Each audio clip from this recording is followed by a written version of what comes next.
what's up guys, and welcome to another episode of Planetary Reviews, and I'm coming at you with a review for Honor. Another game by Ubisoft. As we know, their track record hasn't been too good lately.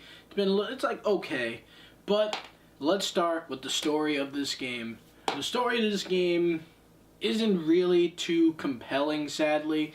I was playing this game and I was like, oh, this would be a really interesting story. It takes place in a really interesting world, you know, filled with samurai, Vikings, and knights.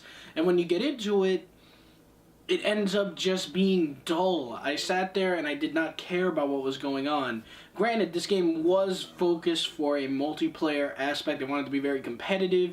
It wanted to focus heavily on the multiplayer, which is fine. But still, if you're not going to put that much effort into a story mode, if you're not going to make it compelling, if you're not going to write something very good, just don't do it and just reduce the price of your game. It would make more sense. Because this game's story just put me to sleep. I did not care. The collectibles were not really that creative. The collectibles consist of finding landmarks was okay. I was like, oh, cool, that's pretty cool. And then you find little barrels that you just break, and then those are the other collectibles. Granted, when you find them, you do get steel, and you do get some emblems, you do get some cool things, but it just felt kind of lazy, the story mode in general. When you hear the characters talk, you don't really care about them. I don't remember anyone's fucking name in this thing. I really don't. I tried, and I was just like, this story mode is dull. This is not interesting at all. But on the bright side, the graphics were fantastic. I was looking at the game and I was like, wow, this is a really great looking game. The details on the character models are great. The armor all looks really good.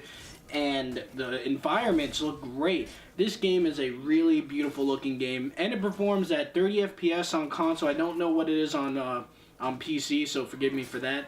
But on console, it performed very nice. I do have a PS4 Pro. That is what this is captured on, a 1080p TV. And the frame rate was really steady. I was playing through the game, run real nice. I liked it. Great performance on their part. Let me talk about the gameplay. The gameplay in the beginning is pretty simple. You have three areas that you can block from, which is high, right, and left. And if you attack someone on the left and they're guarding left, they'll guard it. If you're attacking somebody on a high hit and they're guarding high, they'll block it again, etc., etc. In the beginning, it's very simple, and you have these things called feats, which are pretty much like the perks of this game, which is cool for people who are not that great at this game, like me. You'll see through this gameplay. This is not amazing gameplay. I am not that great at this game.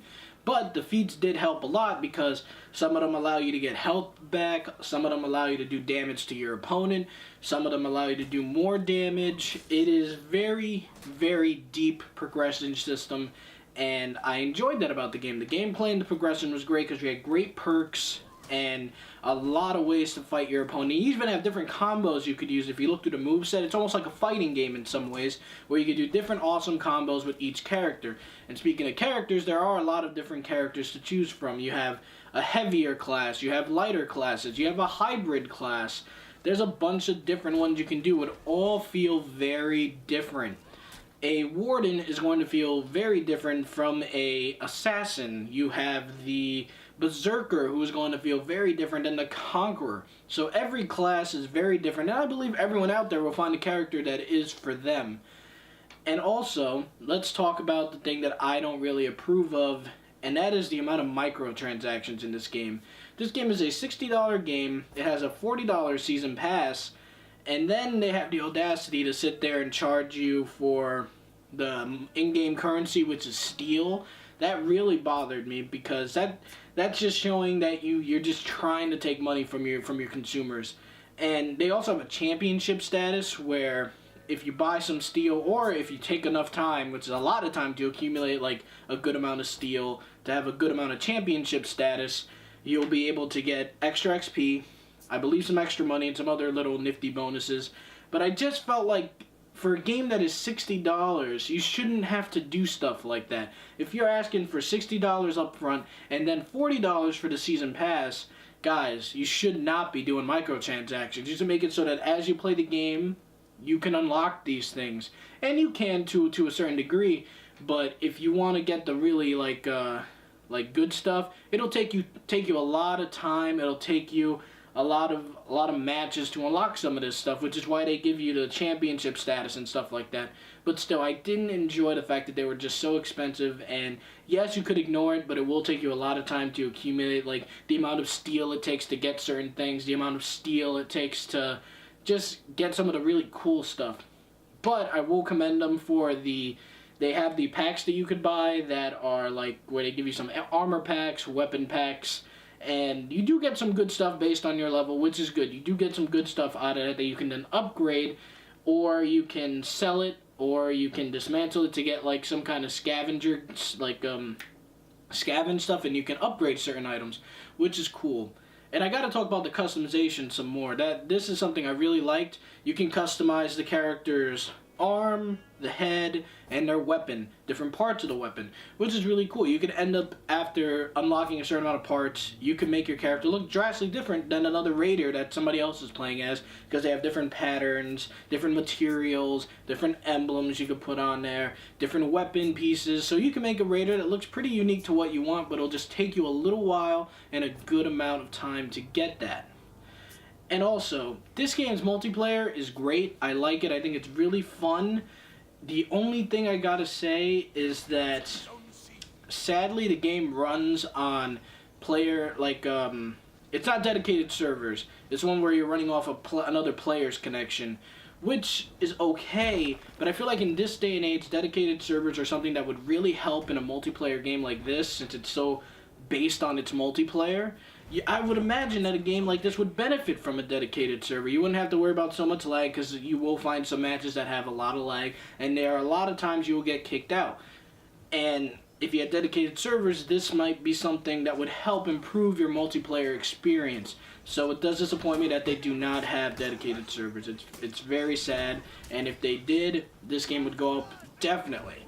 And also, when you're playing the multiplayer in this game, the best mode to play, in my opinion, is Dominion, because you will not only be fighting other players, but you will also have little AI walking around that you could fight, and you have to capture different points. It's really fun. It's a fun game mode because you'll be able to do stuff for your team without having to be the best at the game. Because I am somebody who doesn't have time to really sit there and play to get super good at a game. So having a mode similar to like what Titanfall does, where they have AI grunts running around, you can just fight them. If you're not great at the game, you can just fight them, capture points, revive people, fight them, capture points, revive people, and you will have a lot of fun doing that, and your team will benefit from that, which is fantastic. Because, man, once you meet some of those really good players in this game, they are really good.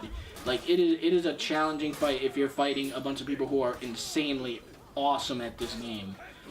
But also, if you don't want to fight real people and none of the little grunts to fight around, they do have modes like 1v1, 2v2, 4v4, and there's no respawns. And then they also have a team deathmatch mode, which has a bunch of mixture of AI running around and people.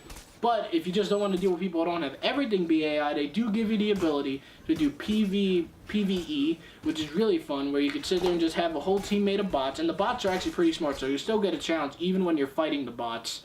And you could fight them and still get some good amount of XP and have a good amount of fun with friends.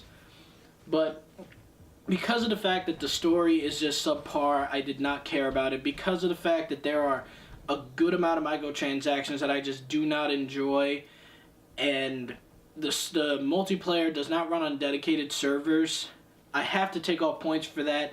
But this is still a game that was definitely ambitious, and it had a lot of potential, and I feel that maybe in the second one, if they do make a second one, they can improve upon these things and make the experience even better for the next time. So at the end of the day, I'm going to say For Honor gets a C+ from me.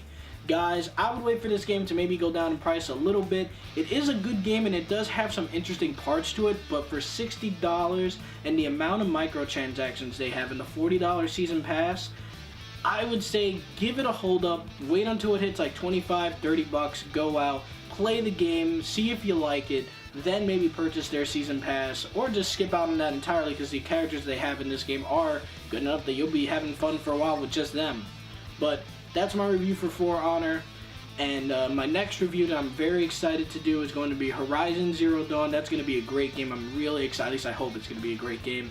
And I will be trying to start my my MCU reviews, doing the previous Spider-Man movies. And I'm really excited for Logan to come out March 3rd. We're getting closer, guys. I cannot wait for that movie. But again, thank you so much for watching, guys. Tell me what you guys thought about For Honor in the comments below. And as always, have a great day.